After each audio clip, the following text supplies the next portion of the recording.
സ്നേഹം, ദിവ്യസ്നേഹം, സ്നേഹം, ദിവ്യസ്നേഹം. 2 കൊരിന്ത്യർക്ക് എഴുതിയതായ ലേഖനം 8-ാമത്തെ അധ്യായം 9-ാം വാക്യം വായിക്കുകയാണ്. ബൈബിളുള്ള ആളുകൾ തുറന്ന് വായിക്കുക, ഇല്ലാത്ത ആളുകൾ ശ്രദ്ധിച്ച് കേൾക്കൂ. വായിക്കുകയാണ്. നമ്മുടെ കർത്താവായ യേശുക്രിസ്തു സമ്പന്നൻ ആയിരുന്നിട്ടും അവൻ്റെ ദാരിദ്ര്യത്താൽ നിങ്ങൾ സമ്പന്നർ ആകേണ്ടതിന് നിങ്ങൾ നിമിത്തം ദരിദ്രനായി തീർന്ന കൃപ നിങ്ങൾ അറിയുന്നുവല്ലോ. നിങ്ങൾ യേശുക്രിസ്തുവിൻ്റെ കൃപ അറിയുന്നല്ലോ. അറിയുക എന്നത് കേൾക്കുന്നത് അല്ല, കാണുന്നതല്ല. അറിയുക എന്ന് പറഞ്ഞാൽ അനുഭവിക്കുന്നതാണ്. നീ എന്നെ കണ്ടിട്ടുണ്ടോ എന്ന് ചോദിച്ചാൽ എപ്പോഴെങ്കിലും എവിടെച്ചെങ്കിലും കണ്ടിട്ടുണ്ടെന്ന് പറയാം. നിങ്ങൾ എന്നെ അറിയുമോ എന്ന് ചോദിക്കുമ്പോൾ എൻ്റെ പേരെന്താണ്, ഞാൻ ഇവിടെ താമസിക്കുന്നു, എൻ്റെ മാതാവാരാണ്, പിതാവാരാണ്, എൻ്റെ അവസ്ഥകളെക്കുറിച്ച് നന്നായി അറിയുന്നതാണ്. ഒരു മാതാവ് തൻ്റെ കുഞ്ഞിനെക്കുറിച്ച് നന്നായിട്ട് അറിയുന്നു. ഒരു കുഞ്ഞ് തൻ്റെ അമ്മയെപ്പറ്റി നല്ലവണ്ണം അറിയുന്നു. നമ്മൾ യഥാർത്ഥത്തിൽ ദൈവത്തിൻ്റെ മക്കളാണെങ്കിൽ യേശുക്രിസ്തുവിൻ്റെ കൃപയെ നാം അറിയണം. അവൻ്റെ മഹത്വത്തെ തിരിച്ചറിയണം. അവൻ്റെ സ്നേഹത്തെ രുചിച്ചറിയണം. അവൻ്റെ കരുണയെ അനുഭവിക്കണം. അവൻ്റെ ദയ നേടിയെടുക്കണം. യേശുക്രിസ്തു ആരാണ്? ആരെങ്കിലും വന്ന് നിന്നോട് പറയുന്നു യേശുക്രിസ്തു ദൈവമല്ല, എന്തിനു നീ അവനിൽ വിശ്വസിക്കുന്നു എന്ന് ചോദിച്ചാൽ എന്താണ് പറയേണ്ടത്? അങ്ങനെയാണോ? അറിയാതെ വിശ്വസിച്ചതാണ്, തെറ്റുപറ്റിപ്പോയി എന്ന് പറയുമോ? അതോ ഇങ്ങനെ പറയുമോ, ഞാൻ വിശ്വസിക്കുന്നവനെ ഞാൻ അറിയുന്നു.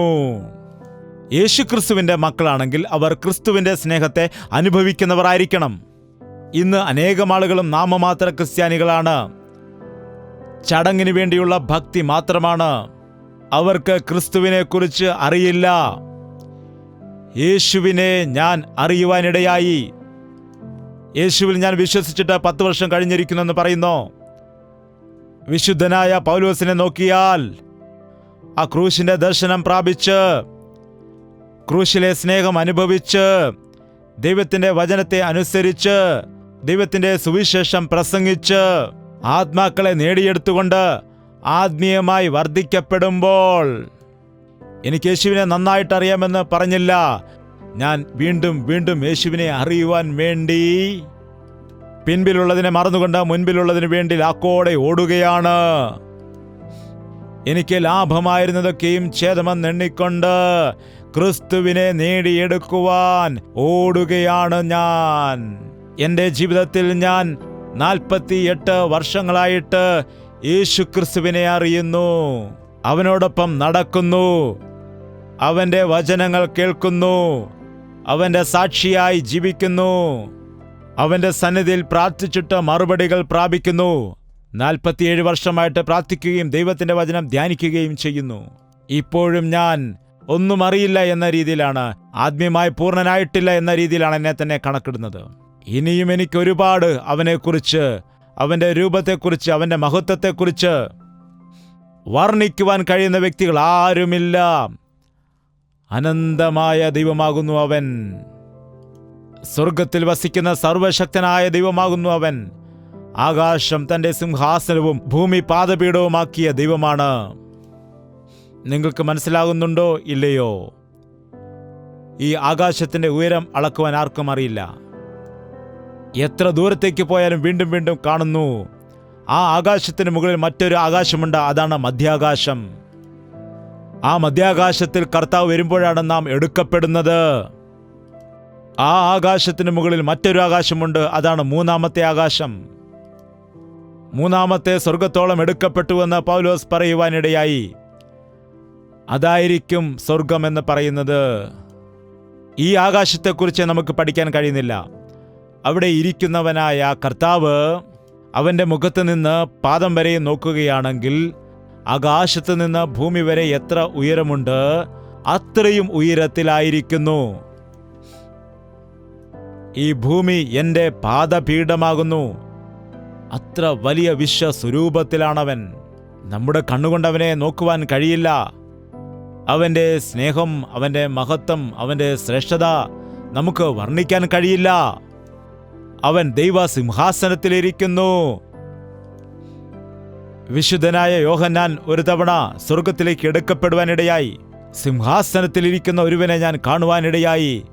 ഒരു വലിയ വെളിച്ചം സിംഹാസനത്തിലിരിക്കുന്നവന്റെ മുഖം കാണുവാൻ കഴിയാതെ വണ്ണം പ്രകാശം കൊണ്ട് നിറഞ്ഞിരിക്കുന്നുവെന്ന് പറഞ്ഞു. അവന്റെ ചുറ്റും പ്രകാശിച്ചു കൊണ്ടിരിക്കുന്നതായ ശോഭ, അവന്റെ ചുറ്റും നിറഞ്ഞു നിൽക്കുന്ന മഹത്വം, അത് വർണ്ണനകൾക്ക് അതീതമാണ്. അവന്റെ ചുറ്റും കൂടിയിരിക്കുന്നത് ദൈവത്തിൻ്റെ മാലാഖമാരും കെരൂബുകളും. ദൈവം പരിശുദ്ധൻ പരിശുദ്ധൻ പരിശുദ്ധൻ എന്ന് ഗാനപ്രതിഗാനം പാടിക്കൊണ്ടിരിക്കുമ്പോൾ സിംഹാസനത്തിലിരിക്കുന്ന ദൈവമാകുന്നു അവൻ. നിങ്ങൾ അറിയുന്നുണ്ടോ? നിങ്ങൾ വിശ്വസിക്കുന്ന ദൈവം ആരാണെന്ന് നിങ്ങൾ അറിയുന്നുണ്ടോ? യേശുക്രിസ്തുവിനെ കുറിച്ച് അത്ര നിസ്സാരമായാണോ സംസാരിക്കുന്നത്? യേശുക്രിസ്തുവിനെ കുറിച്ച് നിനക്ക് ഇഷ്ടമുള്ളതുപോലെയാണോ സംസാരിക്കുന്നത്? അവൻ ആരാണെന്നും എവിടെ നിന്ന് വന്നുവെന്നും നീ അറിയുന്നുണ്ടോ? യഹോവ നല്ലവനെന്ന് രുചിച്ചറിയുവിനെന്ന് പറയുന്നു. അവനിൽ വിശ്വസിക്കുന്നവൻ, അവനിൽ ആശ്രയം വെച്ചിരിക്കുന്ന വ്യക്തി അവന്റെ കൃപയെ തിരിച്ചറിയും. ഒരു നിമിഷം ആലോചിക്കുക. അത്ര വലിയവനായ ദൈവത്തിൻ്റെ മുൻപിൽ ഞാൻ ആരാണ്? നീ ആരാണ്? നമ്മുടെ സ്ഥിതിഗതികൾ എന്താണ്? നമ്മുടെ സാഹചര്യം എന്തായിരിക്കും? നാം എങ്ങനെയുള്ളവരായിരുന്നു? നമ്മുടെ സ്ഥിതി എന്തായിരുന്നു? നാം എങ്ങനെയാണ് ഈ ലോകത്തിലേക്ക് വന്നത് എന്ന് ആലോചിക്കുന്നവർ എത്ര പേരുണ്ട്? നിങ്ങൾ അങ്ങനെ ചിന്തിച്ചിട്ടുണ്ടോ ഇതുവരെ? നിങ്ങൾ എന്തിനു ജനിച്ചു? ദൈവത്തിന് എല്ലാ വ്യക്തികളെക്കുറിച്ചും ഓരോ പദ്ധതികളുണ്ട്. നാം വെറുതെ ജനിച്ചവരല്ല. മൃഗങ്ങൾ ജനിക്കുന്നത് പോലെയല്ല നാം ജനിച്ചത്. തൻ്റെ സ്വരൂപത്തിലും സാദൃശ്യത്തിലുമാണ് നമ്മെ നിർമ്മിച്ചിരിക്കുന്നത്. നാം ഈ ലോകത്തിൽ അവനെപ്പോലെ ആയിരിക്കേണ്ടതിനാണ് സൃഷ്ടിച്ചത്. അവനോടുകൂടെ കൂട്ടായ്മ ആചരിക്കാനാണ് സൃഷ്ടിച്ചത്. മക്കളുണ്ടായില്ലെങ്കിൽ എന്തുകൊണ്ടാണ് നിനക്ക് ഇത്രയും മാത്രം സങ്കടം? ഇപ്പോൾ മക്കളില്ല എങ്കിൽ എന്താണ്? മക്കളില്ല എങ്കിൽ പിന്നെ എങ്ങനെയാണ്? എന്താണ്? അതെന്താണ്? മക്കൾ വീട്ടിലില്ല എങ്കിൽ ആ വീട് ഉറങ്ങിപ്പോകുമല്ലോ. വീട്ടിൽ സന്തോഷമുണ്ടാകില്ലല്ലോ. ഒരൊച്ചയും ബഹളവും ഉണ്ടാകില്ല. എപ്പോൾ നോക്കിയാലും അങ്ങയുടെ മുഖം ഞാനും എൻ്റെ മുഖം അങ്ങേരും നോക്കിക്കൊണ്ടേയിരിക്കണം. വരുന്നവരെല്ലാം ചോദിക്കും, മക്കളില്ലേ? ഇല്ലേ ഇല്ലേ എന്ന് ഞങ്ങളോട് ചോദിക്കുമ്പോൾ ഞങ്ങൾക്ക് വീണ്ടും സങ്കടം കൂടുന്നു. എന്താണ്? കുഞ്ഞുങ്ങളെ എന്തിനു ജനിപ്പിക്കണം? കുഞ്ഞുങ്ങൾ ജനിക്കുമ്പോൾ കഷ്ടതയുണ്ടാകുമോ ഇല്ലയോ എന്ന് അറിയില്ലേ? പ്രസവ വേദന ഒരുപാട് അനുഭവിക്കേണ്ടതായി വരും. 9 മാസം ആ കുഞ്ഞിനെ ചുമക്കണം. കുഞ്ഞ് ജനിച്ചു കഴിഞ്ഞാലോ കുഞ്ഞിനാവശ്യമായ മരുന്നുകളും എല്ലാം തന്നെ കൊടുക്കണം. പഴയ കാലത്തൊക്കെ ആണെങ്കിൽ ജനിക്കുന്നത് വീട്ടിൽ വെച്ചായിരുന്നു. എന്നാൽ ഇപ്പോൾ ജനിക്കുന്നതും ഹോസ്പിറ്റലിൽ വെച്ചാണ്, മരിക്കുന്നതും ഹോസ്പിറ്റലിൽ വെച്ചാണ്. ജനിക്കുന്നത് എവിടെയാണ്? വീട്ടിൽ ജനിക്കുന്നില്ല ഇപ്പോൾ ആരും. പഴയ കാലത്താണെങ്കിൽ വീട്ടിലായിരുന്നു ജനിക്കുന്നത്. എന്താണ്? എൻ്റെ 3 മക്കളും വീട്ടിൽ തന്നെയാണ് ജനിച്ചത്. 3 പേരെയും ഭാര്യാമാതാവാണ് നോക്കിയത്, വളർത്തിയത്. അവരുടെ മരുന്നും സിസേറിയനും എല്ലാം. പിന്നെ ലക്ഷങ്ങൾ വിലയുള്ളതായ ചികിത്സയും. പിന്നെ മരിക്കാൻ തുടങ്ങുന്നവരെ അങ്ങനെ പെട്ടെന്ന് മരിക്കാൻ അനുവദിക്കത്തില്ല. അത് ചെയ്ത് ഇത് ചെയ്ത് മരുന്ന് കയറ്റി ഇഞ്ചക്ഷൻ ചെയ്തിട്ട് ഹോസ്പിറ്റലിൽ കിടത്തിയിട്ട് സമ്പാദിച്ചത് മുഴുവൻ തീർക്കാതെ അയാൾ മരിക്കുകയുമില്ല. എന്താണിത്? മനുഷ്യൻ ജീവിക്കുന്നതിന് വേണ്ടി ദൈവം ആവശ്യമല്ലെന്ന രീതിയിലാണ് ഹോസ്പിറ്റൽ മതി. ജനിക്കുവാനും ഹോസ്പിറ്റൽ മതി, മരിക്കുവാനും ഹോസ്പിറ്റൽ മതി. നിന്നെ സൃഷ്ടിച്ചതായ ഒരു ദൈവം ജീവിക്കുന്നു. നിന്നെ പരിപാലിക്കുന്ന ഒരു ദൈവമുണ്ട്. അവൻ മയങ്ങുകയില്ല, ഉറങ്ങുകയുമില്ല എന്ന് പറയുമ്പോൾ മനുഷ്യർക്കത് മനസ്സിലാകുന്നില്ല. ഏതു സമയവും ഭൗതികമായ വിഷയങ്ങൾ സംസാരിച്ചു കൊണ്ടിരിക്കുന്നല്ലാതെ എന്നെ സൃഷ്ടിച്ചതായ സൃഷ്ടികർത്താവ് ഒരാളുണ്ട്. എൻ്റെ മാതാവിൻ്റെ ഗർഭത്തിൽ ഞാൻ ഉരുവാകുന്നതിന് മുൻപേ അവൻ എന്നെ അറിഞ്ഞവനാണ്. എൻ്റെ ജീവിതത്തെക്കുറിച്ച് ദൈവത്തിന് ഒരു പദ്ധതിയുണ്ട്, ഒരു ബ്ലൂ പ്രിന്റ് ഉണ്ട്. ദൈവത്തിന് ചില ഇഷ്ടങ്ങളുണ്ട് എന്ന് മനസ്സിലാക്കുന്ന ആളുകൾ ഭാഗ്യവാന്മാരാണ്. അത് തിരിച്ചറിയുവാൻ എനിക്ക് 18 വർഷങ്ങൾ വേണ്ടി വന്നു. എൻ്റെ 18ാമത്തെ വയസ്സിൽ ഞാനത് തിരിച്ചറിഞ്ഞപ്പോൾ എൻ്റെ ജീവിതം ദൈവത്തിന് വേണ്ടി സമർപ്പിച്ചു. ഈ ലോകത്തിൽ നാം ജീവിക്കുന്ന സമയത്ത് നമ്മുടെ ജീവിതത്തിൽ ഭയമുണ്ടാകാനിടയാകും, ദുഃഖമുണ്ടാകാനിടയാകും, കഷ്ടതയുണ്ടാകാനിടയാകും, പ്രയാസങ്ങൾ ഉണ്ടാകാനിടയാകും, കണ്ണുനീരുണ്ടാകാനിടയാകും, രോഗങ്ങൾ വരുവാനിടയാകും. എൻ്റെ ഭർത്താവ് മദ്യപാനിയാണ്, എൻ്റെ മക്കൾ എന്നെ അനുസരിക്കുന്നില്ല, എൻ്റെ ഭർത്താവിൻ്റെ 2 കിഡ്നികളും നശിച്ചുപോയി, എൻ്റെ മകന് ഹാർട്ട് ഓപ്പറേഷൻ നടന്നിരിക്കുന്നു, എൻ്റെ ആരോഗ്യം വളരെ മോശമാണ്, ഞങ്ങൾക്ക് വലിയ കടബാധ്യതയുണ്ട്, ഞങ്ങൾക്ക് സ്വന്തമായി വീടില്ല, ഞങ്ങൾക്ക് കുഞ്ഞുങ്ങളില്ല, വിവാഹം കഴിഞ്ഞിട്ട് 13 വർഷം ആയിരിക്കുന്നു, ഞങ്ങൾക്കിതുവരെ മക്കളുണ്ടായിട്ടില്ല. അങ്ങനെ എല്ലാവരും പറയുന്നതായ ദുഃഖങ്ങൾ കേൾക്കുമ്പോൾ, കർത്താവേ, യഥാർത്ഥത്തിൽ എന്താണിത്? ഞങ്ങളെ ദുഃഖിപ്പിക്കുവാനാണോ നീ സൃഷ്ടിച്ചത്? ഞങ്ങളെ കഷ്ടപ്പെടുത്തുവാനാണോ നീ സൃഷ്ടിച്ചത് എന്ന് ദൈവത്തോട് ചോദിക്കുവാനായിട്ട് തോന്നും. ശരിയാണോ? നാം കഷ്ടപ്പെടേണ്ടതിന്, നാം ഗതിയില്ലാതെ ഇരിക്കുവാനായി, നാം ദാരിദ്ര്യത്തിൻ്റെ അവസ്ഥയിൽ ഇരിക്കുവാൻ ദൈവം നമ്മെ സൃഷ്ടിച്ചതാണോ? അല്ല. ദൈവം നമ്മെ സൃഷ്ടിച്ചത് അവൻ്റെ കൂടെ വസിക്കുവാൻ വേണ്ടിയാണ്. മാതാപിതാക്കൾ എങ്ങനെയാണ് മക്കളോടൊപ്പം വസിക്കുവാൻ ഇഷ്ടപ്പെടുന്നത്, അതുപോലെ ദൈവം നമ്മെ തൻ്റെ സ്വരൂപത്തിലും സാദൃശ്യത്തിലും സൃഷ്ടിച്ചുകൊണ്ട് തൻ്റെ രാജ്യത്തിൻ്റെ അവകാശികളായി മാറ്റേണ്ടതിന്, തന്നോടൊപ്പം ജീവിച്ച് തന്നെപ്പോലെ ജീവിക്കണമെന്ന് ആശിച്ചതാണ്. എന്നാൽ ആദ്യ മനുഷ്യനായ ആദാമും ഹൗവായും ചെയ്തതായ കൽപ്പന ലംഘനം എന്ന പാപം കാരണം മനുഷ്യൻ ദൈവം കൊടുത്തതായ മഹത്വത്തെ നഷ്ടപ്പെടുത്തി. അത്ര വലിയവനായ ദൈവം നമ്മുടെ കഷ്ടത കണ്ട്, മനുഷ്യൻ അനുഭവിക്കുന്ന പ്രയാസങ്ങൾ കണ്ട്, ജീവിതകാലം മുഴുവനും മരണഭയത്താൽ നിറഞ്ഞ ദുരിതമനുഭവിക്കുന്ന മനുഷ്യനെ കണ്ടിട്ട്, കണ്ണുനീർ കുടിച്ചുകൊണ്ടിരിക്കുന്നതായ നമ്മെ കണ്ടിട്ട്, തല തല്ലിക്കരയുന്നതായ മനുഷ്യ ജാതിയെ കണ്ടുകൊണ്ട്, സമാധാനത്തിനു വേണ്ടി ചാരായം കുടിക്കുന്ന ജനങ്ങളെ കണ്ട്, അല്പകാല സന്തോഷത്തിനു വേണ്ടി എന്തോ സംതൃപ്തി നേടാനായി ലൈംഗിക പാപത്തിനിരയായി, വ്യഭിചാരത്തിനിരയായി ജീവിതത്തെ നശിപ്പിച്ചുകൊണ്ടിരിക്കുന്ന മാനവജാതിയെ കണ്ട്, മനുഷ്യൻ അനുഭവിക്കുന്ന കഷ്ടത കണ്ടുകൊണ്ട്, എന്തൊക്കെയുണ്ടെങ്കിലും സമാധാനമില്ലാത്ത, സന്തോഷമില്ലാത്ത, സംതൃപ്തിയില്ലാത്ത, ആരോഗ്യമില്ലാത്ത മാനവജാതിയെ കണ്ട് കരുണ തോന്നി. കരുണ കാണിച്ചിട്ട് 10 രൂപ കടം തന്നെന്നാണോ? കരുണ കാണിച്ചിട്ട് ഒരു നല്ല വീട് കെട്ടിക്കൊടുത്തെന്നാണോ? നമ്മോട് കരുണ കാട്ടിയിട്ട് ഒരു സ്വർണ്ണ മാല വാങ്ങിച്ചു തന്നുവെന്നാണോ പറയുന്നത്? നമ്മോട് കരുണ കാണിച്ചതായ കർത്താവ്, ധനവാനായ ദൈവം, ഉന്നതനും ഉയർന്നിരിക്കുന്നവനും ശാശ്വതവാസിയും ഉന്നതങ്ങളിൽ വസിക്കുന്നതുമായ നമ്മുടെ ദൈവം, ദാരിദ്ര്യത്തിലായിരുന്നതായ, പാപത്തിൽ കിടക്കുന്നതായ മനുഷ്യനെ വിമോചിക്കുന്നതിന് വേണ്ടി സമ്പന്നനായ കർത്താവ് എന്തായെന്നാണ്? ദരിദ്രനായി മാറി.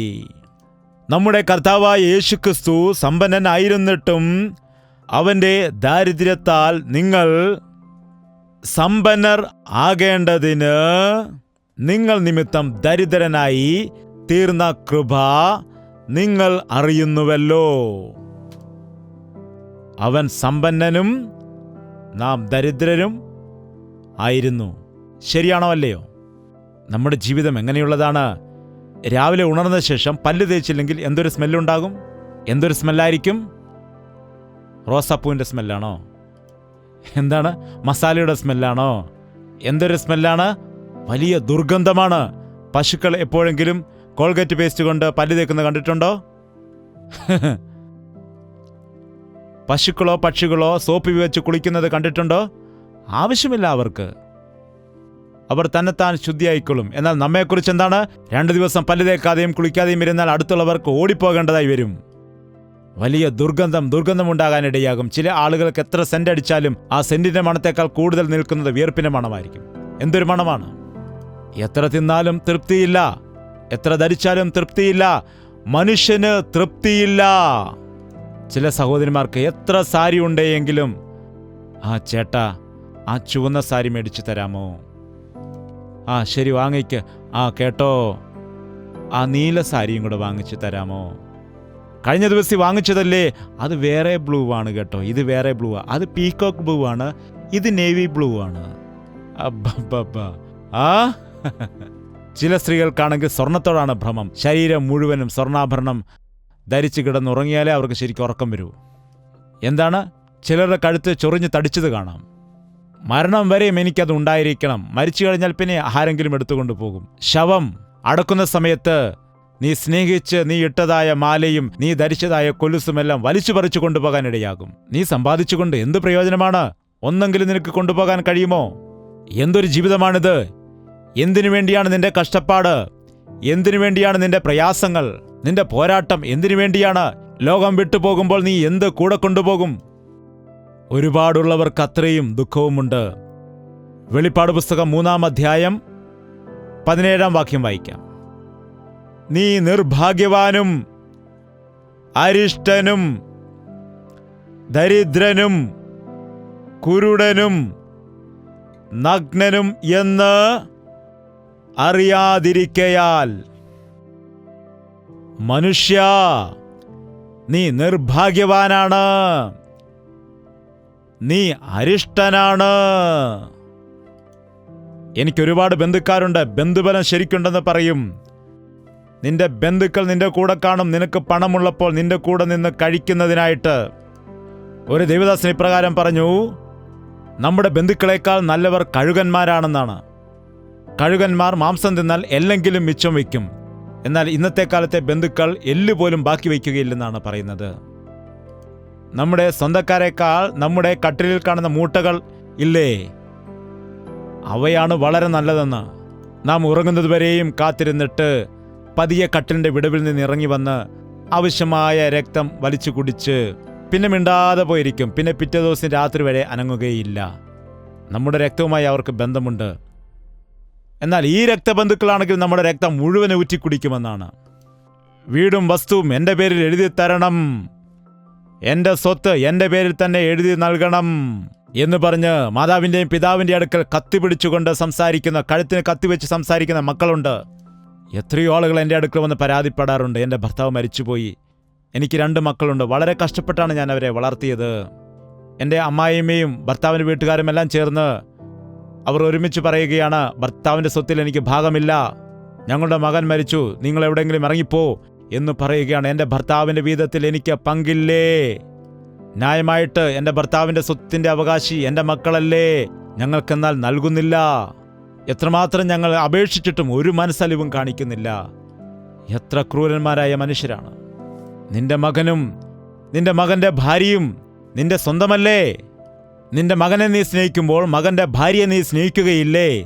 എത്ര ആളുകളുണ്ട് ഇന്ന് വിവാഹം കഴിഞ്ഞാൽ പിന്നെ മകനെ മാത്രമേ സ്നേഹിക്കൂ. ആ പെൺകുട്ടിയെയാണെങ്കിൽ നിനക്കെന്തിനാണ് മുട്ട, അവന് കൊടുക്ക്, നീ എന്തിനാണ് കഴിക്കുന്നത്, നീ ഇപ്പം കഴിക്കണ്ട എന്ന് പറയുന്ന അമ്മായിമ്മമാർ ഉണ്ട്. എത്ര ഭയങ്കരമാണിത്! മനുഷ്യൻ ക്രൂരന്മാരായിത്തീരുന്നു, സ്വാർത്ഥതയുള്ളവരായി മാറുന്നു. ഇത് അരിഷ്ടതയുള്ള ജീവിതമാണ്. നിന്റെ കയ്യിൽ കാശുണ്ടെങ്കിൽ ബന്ധുക്കൾ നിന്റെ ചുറ്റും ഉണ്ടായിരിക്കും. നിനക്ക് സൗന്ദര്യമുണ്ടെങ്കിൽ ഒരുപാട് പേർ നിന്റെ പിറകെ വരും. എത്രയോ പെൺകുട്ടികൾ പറയുന്നു ഐ ലവ് യു എന്ന് പറഞ്ഞു, എൻ്റെ പിറകെ പിന്നെ വരാനിടയായി, എന്നെ നശിപ്പിക്കുവാനിടയായി. പിന്നിപ്പോ നീ ആരാണ്, നീ പോകൂ എന്ന് പറഞ്ഞ് തള്ളിവിടുന്നു. എൻ്റെ ജീവിതം നശിച്ചുപോയി, ഇപ്പോൾ ഞാൻ എന്തു ചെയ്യണം എന്ന് പറഞ്ഞ് അനേകർ കരയുന്നു, എടുത്തുചാടി തീരുമാനങ്ങൾ എടുത്തതുകൊണ്ട്. വഴിതെറ്റി ജീവിതത്തിലെ അനുഗ്രഹങ്ങൾ നഷ്ടപ്പെട്ട് ഗതിയില്ലാതെ ദാരിദ്ര്യാവസ്ഥയിലേക്ക് ഇറങ്ങിപ്പോകുന്നു. ഇന്നെന്നെ കേൾക്കുന്നവരോട് ദൈവം സംസാരിക്കുന്നത് എന്താണെന്ന് വെച്ചാൽ, ഇന്ന് ഞാൻ പറയുന്നത് എന്താണെന്ന് വെച്ചാൽ, നാം അരിഷ്ടരായ മനുഷ്യരാണെന്ന് പറയേണ്ട കാര്യമില്ല. നിനക്ക് തന്നെ അറിയാവുന്നതാണ്. നിനക്ക് തന്നെ അറിയാം. കടഭാരത്തിൽ വീണുപോകുന്നു, രോഗത്താൽ ഭാരപ്പെടുന്നു, അന്യ വ്യക്തികൾ കാരണമായി വഞ്ചിതരായിത്തീരുന്നു, കബളിക്കപ്പെടുന്നു.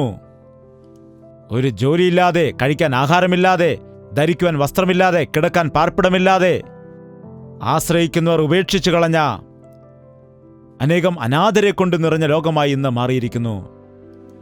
പുറമേ കാണുന്ന സ്നേഹപ്രകടനങ്ങൾ യഥാർത്ഥമായ സ്നേഹം അല്ല. പുറമേ കാണുന്ന ആഡംബരങ്ങൾ യഥാർത്ഥമായ സുഖമല്ല.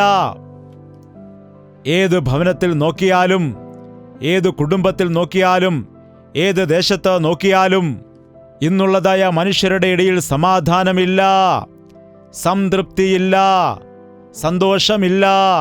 കുടുംബങ്ങൾ വേർപിരിഞ്ഞു പോകുവാൻ കാരണം അതാണ്.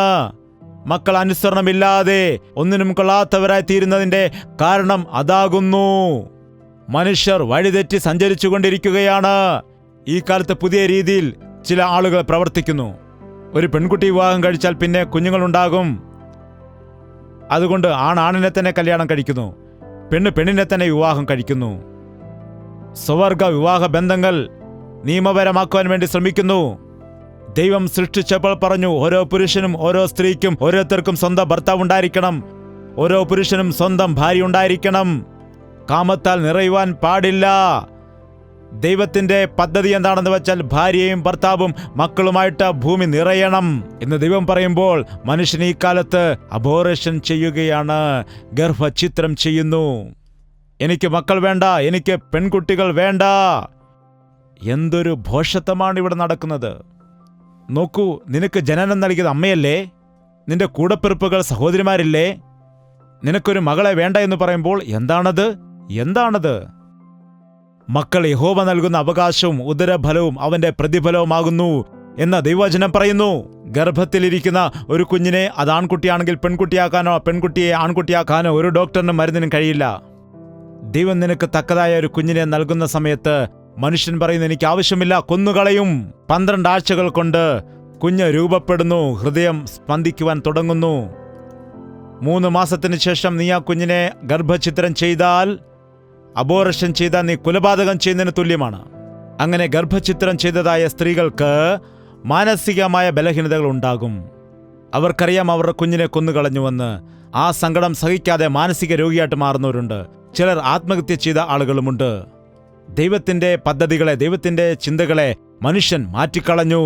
പുരുഷൻ സ്ത്രീയുടെ വേഷം ധരിക്കാൻ പാടില്ല, സ്ത്രീ പുരുഷ വേഷം ധരിക്കാൻ പാടില്ല എന്ന് പറഞ്ഞപ്പോൾ എനിക്കിഷ്ടമുള്ള വേഷം ഞാൻ ധരിക്കുമെന്ന്. എന്താണ്? വിദേശത്ത് പോയാൽ ആൺകുട്ടിയെയും പെൺകുട്ടിയെയും പെട്ടെന്ന് തിരിച്ചറിയാൻ കഴിയില്ല. രണ്ടു കൂട്ടരും വേഷം ഒരുപോലെ ആയിരിക്കും, മുഖം ഒരുപോലെ ആയിരിക്കും, വെളുത്ത്. അതേ ട്രെൻഡ് നമ്മുടെ ഭാരതത്തിലും ആരംഭിച്ചിരിക്കുന്നു. സംസ്കാരങ്ങൾക്ക്, ബൈബിളിന്റെ സംസ്കാരത്തിനും ഭാരതത്തിന്റെ സംസ്കാരത്തിനും വളരെ അടുത്തതായ ബന്ധമുണ്ട്. മര്യാദ, ബഹുമാനം, സ്നേഹം, മാതാപിതാക്കളെ അനുസരിക്കുക, വാത്സല്യം, കൂട്ടുകുടുംബ വ്യവസ്ഥ എന്നത് ബൈബിൾ പഠിപ്പിക്കുന്നതാണ്. ഇന്ന് മനുഷ്യൻ ഇത് വിട്ടുകളഞ്ഞിട്ട് മനുഷ്യൻ ഇഷ്ടമുള്ളതുപോലെ ജീവിച്ച് ദാരിദ്ര്യം അനുഭവിക്കുന്നു. ഒരുപാട് രാജ്യങ്ങളിൽ നോക്കിയാൽ മനുഷ്യന് സമാധാനത്തോടെ ജീവിക്കുവാനുള്ള അവകാശം പോലും നഷ്ടപ്പെട്ടു പോകുന്നു. കഴിക്കുവാൻ ആഹാരമില്ലാതെ ആഫ്രിക്കൻ രാജ്യങ്ങളിൽ ചിലയിടത്ത് അസ്ഥികൂടങ്ങളായ മക്കളെ കാണാൻ കഴിയും. കുഞ്ഞിനൊരു തുള്ളി പാല് പോലും കൊടുക്കാൻ പറ്റാത്ത അവസ്ഥ. ആഹാരം കഴിക്കാതെ എല്ലിൻ കൂടു പോലെ ആയിരിക്കുന്ന അമ്മയ്ക്ക് എങ്ങനെ കുഞ്ഞിന് പാല് കൊടുക്കാൻ കഴിയും? എത്രയോ ആളുകൾ ക്രൂരമായ പട്ടിണി മരണത്തിന് ഇരയാകുന്നു. ദാരിദ്ര്യം. വിത്ത് വിതച്ചാലും ഫലമുണ്ടാകുന്നില്ല. ഭൂമിക്കെന്തു പറ്റി? ഭൂമി ഫലം നൽകുന്നില്ല. മോട്ടോർ കൊണ്ടുവന്ന് അതിൽ ഡീസൽ ഒഴിച്ച് അതോടിച്ച് ഭൂമിയുടെ ആഴത്തിൽ നിന്നും വെള്ളം വലിച്ചെടുത്ത് വയലിൽ ഒഴിച്ചിട്ടും വെള്ളം തികയുന്നില്ല. ദൈവം തക്ക സമയത്ത് മഴ കൊടുക്കുമായിരുന്നു, വേനൽ കൊടുക്കുമായിരുന്നു. ദൈവം ഭൂമിയെ അനുഗ്രഹിച്ച് അത് സസ്യശ്യാമളമായി തീരുവാൻ ആഗ്രഹിച്ചപ്പോൾ മനുഷ്യൻ കൃത്രിമമായ കാര്യങ്ങൾ ചെയ്ത് ഭൂമിയെ നശിപ്പിച്ചുകൊണ്ടിരിക്കുന്നു. ദൈവത്തിന്റെ സൃഷ്ടിയെ നശിപ്പിക്കുവാനിടയായി. ഇത് കണ്ടതായ ദൈവം നോക്കിയപ്പോൾ മനുഷ്യൻ നശിച്ചു പോകുന്നു. മനുഷ്യൻ അരിഷ്ടനായി മാറിയിരിക്കുന്നു. എനിക്കെല്ലാവരുമുണ്ട്, എന്നാൽ എന്നെ ആരും സ്നേഹിക്കുന്നില്ലെന്ന് പറയുന്നു. ഞാൻ ഒരുമിച്ചാണ് ആയിരിക്കുന്നാൽ എനിക്കൊരു സന്തോഷവുമില്ല. ഞാൻ എല്ലാവരോടും ഒപ്പമാണ് താമസിക്കുക, എന്നാൽ ഒറ്റപ്പെടൽ അനുഭവിക്കുന്നു എന്ന് പറയുന്ന എത്രയോ ആളുകൾ ഇന്ന് ഉണ്ട്. അയ്യോ, നിങ്ങൾക്ക് ഭർത്താവില്ലേ? ഭർത്താവുണ്ട്. ഭർത്താവിൻ്റെ കാര്യം പറയാതിരിക്കുന്നതാണ് നന്ന്. ആഹാരം കഴിച്ചോ എന്ന് പോലും ചോദിക്കില്ല. ആഹാരം തരൂ എന്ന് എപ്പോഴും ചോദിച്ചുകൊണ്ടിരിക്കും. എനിക്ക് ചോറ് തരൂ, ചോറ് തരൂ, ചോറ് തരൂ എന്ന് പറയാതെ കഴിച്ചോ എന്ന് ഭാര്യയോട് ചോദിക്കില്ലേ നിങ്ങൾ? നിങ്ങളുടെ മാതാപിതാക്കൾ ചെറുപ്പത്തിൽ നിങ്ങളോട് ചോറ് കഴിക്കുമോനെ, ചോറ് കഴിക്കുമോനെ, ചോറ് കഴിക്ക് എന്ന് പറഞ്ഞ് സ്നേഹത്തോടെ നിന്നെ എടുത്ത് തോളത്തിരുത്തി ആഹാരം കഴിപ്പിച്ചിട്ട് നിന്റെ മാതാവ് പ്രായം ചെന്ന് കിടപ്പിലായാൽ അമ്മേ ചോറ് കഴിച്ചോ എന്നൊരു മകൻ ചോദിക്കുമോ? ചോദിക്കില്ല. വേണമെങ്കിൽ കഴിക്കട്ടെ, അല്ലെങ്കിൽ ചാകട്ടെ, എന്തിനാണ് ഇങ്ങനെ കട്ടിലൊടിക്കാൻ കിടക്കുന്നത്? ഞങ്ങളെ കഷ്ടപ്പെടുത്തുകയാണെന്നാണ്. എങ്ങനെയാണ് നിന്റെ സ്വന്തം മാതാവ് നിന്നെ കഷ്ടപ്പെടുത്തുന്നത്? അവർ അവിടെ കിടക്കുകയല്ലേ? പെറ്റ തള്ളയെ നോക്കാത്ത മനുഷ്യൻ യഥാർത്ഥത്തിൽ മനുഷ്യനാണോ? മനുഷ്യൻ നശിച്ചിരിക്കുന്നു, ഗതിയില്ലാത്ത അവസ്ഥയിലായിരിക്കുന്നു, പരസ്പരം സ്നേഹിക്കാത്ത അവസ്ഥയിലായിരിക്കുന്നു. നീ നിർഭാഗ്യവാനും അരിഷ്ടനും നഗ്നനുമാകുന്നു. നീ കുരുടനായിരിക്കുന്നെന്ന് നീ അറിയുന്നില്ലേ? നീ നഗ്നനാണ്. നീ ധരിക്കുന്നതായ വസ്ത്രങ്ങൾ നിന്റെ നഗ്നതയെ ദൈവത്തിന് മുൻപിൽ മറയ്ക്കാൻ കഴിയുന്നില്ല. നിന്റെ യഥാർത്ഥ അവസ്ഥ ദൈവത്തിനറിയാം. നീ കുരുടനാകുന്നു. നീ ഇവിടെയുള്ളത് മാത്രം കാണുന്നു. നിന്റെ കൺമുൻപിൽ കാണുന്നതെല്ലാം ശാശ്വതമായതല്ല, ദൃശ്യമായതല്ല ശാശ്വതമായത്. അദൃശ്യമായതാണ് ശാശ്വതം. അദൃശ്യമായൊരു സ്വർഗമുണ്ട്, അവിടെയൊരു ദൈവമുണ്ട്.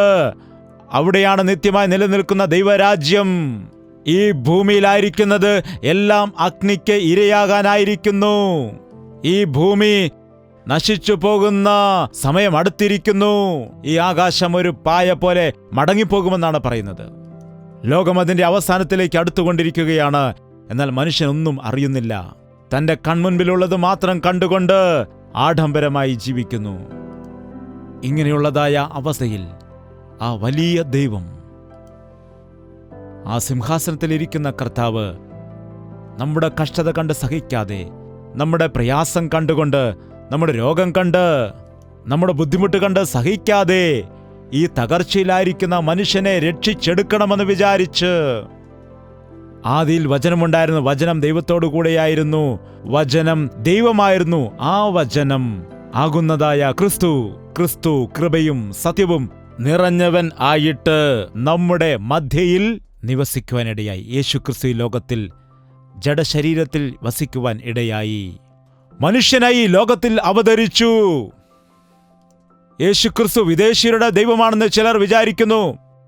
യേശുക്രിസ്തു സകല മനുഷ്യരുടെയും ദൈവമാണ്. അവൻ 2000-ലധികം വർഷങ്ങൾക്ക് മുമ്പ് ജനിച്ചിരുന്നു എന്നത് കെട്ടുകഥയല്ല. നിന്റെ കലണ്ടർ വിളിച്ചു പറയുന്നു ക്രിസ്തു വർഷം. ക്രിസ്തുവിന് മുൻപ് അവന്റെ ജനനത്തോടു കൂടി ഒരു വർഷം ആരംഭിച്ചു. അവനിൽ കൂടി മനുഷ്യജാതിക്ക് വിടുതൽ ലഭിക്കുന്നതിന്, പാപികളായ മനുഷ്യർക്ക് പാപപരിഹാരം ലഭിക്കുന്നതിന്, ദരിദ്രരായിരിക്കുന്ന മനുഷ്യനെ ധനവാനാക്കി മാറ്റേണ്ടതിന്, രോഗികളായിരുന്ന മനുഷ്യരെ സൗഖ്യപ്പെടുത്തേണ്ടതിന്, ശാപഗ്രസ്തരായ നമുക്ക് ആശ്വാസം നൽകുവാൻ, നിത്യ നരകത്തിന് വിധിക്കപ്പെട്ട നമുക്ക് നിത്യജീവൻ നൽകുന്നതിന്, സ്വർഗത്തിലേക്ക് നമ്മെ ചേർക്കുന്നതിനായിട്ട് കർത്താവായ യേശുക്രിസ്തു ഈ ലോകത്തിലേക്ക് വരുവാനിടയായി. ഹല്ലേലൂയ. പ്രാർത്ഥന. പരിശുദ്ധനായ സ്നേഹമുള്ള പിതാവേ, ഒരിക്കൽ കൂടി നീ ഞങ്ങളെ ദർശിക്കണമേ. നിന്റെ സന്നിധിയിൽ നിൽക്കുന്നതായ നിന്റെ മക്കളെ ഓരോരുത്തരെ നീ ദർശിക്കുമാറാകണമേ. ഓരോരുത്തരുടെയും ഹൃദയങ്ങളിൽ ഏതെല്ലാം ഭാരങ്ങളുണ്ട്, ഏതെല്ലാം ദുഃഖങ്ങളുണ്ട്, ഏതു ഞെരുക്കമാണുള്ളത്, ഏതു ഭാരമാണുള്ളത്, ഏത് വ്യസനമാണുള്ളത്, അവരുടെ സ്ഥിതിഗതികളെ വ്യക്തമായി മനസ്സിലാക്കുന്ന ദൈവമായതുകൊണ്ട് നിന്റെ ആണിപ്പഴുതുള്ള കരങ്ങളെ നീട്ടിക്കൊണ്ട് എല്ലാ വ്യക്തികളെയും ആശ്വസിപ്പിക്കണമേ. നീ വിടുവിച്ചാൽ ഞങ്ങൾക്ക് വിടുതൽ ലഭിക്കും. നിന്റെ തണലിന് കീഴിൽ വന്നാൽ ഞങ്ങൾക്ക് ആശ്വാസം ലഭിക്കും. നിന്റെ നാമത്തിലാണ് ഞങ്ങൾക്ക് രക്ഷയുള്ളത്. നിന്റെ നാമത്തിൽ ഞങ്ങൾക്ക് പാപത്തിന്റെ ക്ഷമയുണ്ടെന്ന് വിശ്വസിക്കുന്നു കർത്താവേ. ദൈവമേ, നിന്റെ പരിശുദ്ധാത്മാവിന്റെ ശക്തിയാൽ എല്ലാവരെയും നിറയ്ക്കണമേ. ലൈവിൽ കൂടി ഈ കാര്യപരിപാടി കാണുന്ന ആളുകളെ അവരായിരിക്കുന്ന ഇടത്തു തന്നെ അവരുടെ ജീവിതത്തിൽ പരിശുദ്ധാത്മാവ് സ്പർശിക്കുമാറാകണമേ. ഈ പഴയ ജീവിതം എനിക്ക് വേണ്ട. ഈ കഷ്ടത നിറഞ്ഞ ജീവിതം എനിക്ക് വേണ്ട. സാത്താനുമായിട്ടുള്ള സ്നേഹബന്ധം എനിക്ക് വേണ്ട. ഈ ദാരിദ്ര്യം നിറഞ്ഞതായ ജീവിതം എനിക്ക് വേണ്ട. എന്നെ സ്നേഹിക്കുന്ന യേശുക്രിസ്തു ഉണ്ട്, എന്നെ ബലപ്പെടുത്തുന്ന യേശുക്രിസ്തു ഉണ്ട്. ഈ അരിഷ്ടത നിറഞ്ഞ ജീവിതം എന്തിന് എന്ന മനസ്സിൽ തീരുമാനിക്കുവാൻ ഞങ്ങളെ എല്ലാവരെയും നീ സഹായിക്കുമാറാകണമേ. ഞങ്ങളുടെ ഹൃദയത്തിലെ മലിനതയെല്ലാം മാറ്റിക്കൊണ്ട് ശുദ്ധമായ ഹൃദയം ഞങ്ങൾക്ക് നീ നൽകണമേ. നിന്റെ വരവിന് വേണ്ടി ഞങ്ങളെ എല്ലാവരെയും ഒരുക്കണമെന്ന് യേശുക്രിസ്തുവിന്റെ നാമത്തിൽ അപേക്ഷിക്കുന്നു പിതാവേ. ആമേൻ, ആമേൻ, ആമേൻ. യേശുവേ, യേശുവേ, യേശുവേ, യേശുവേ, യേശുവേ, യേശുവേ, യേശുവേ, യേശുവേ. നിന്നെ നിന്നെ എന്നും ഞാൻ സേവിക്കും. നീ മാത്രം രാജാവെന്നും നിന്നെ നിന്നെ എന്നും ഞാൻ സേവിക്കും. നീ മാത്രം രാജാവെന്നു. യേശുവേ യേശുവേ യേശുവേ യേശുവേ യേശുവേ യേശുവേ യേശുവേ യേശുവേ യേശുവേ യേശുവേ യേശുവേ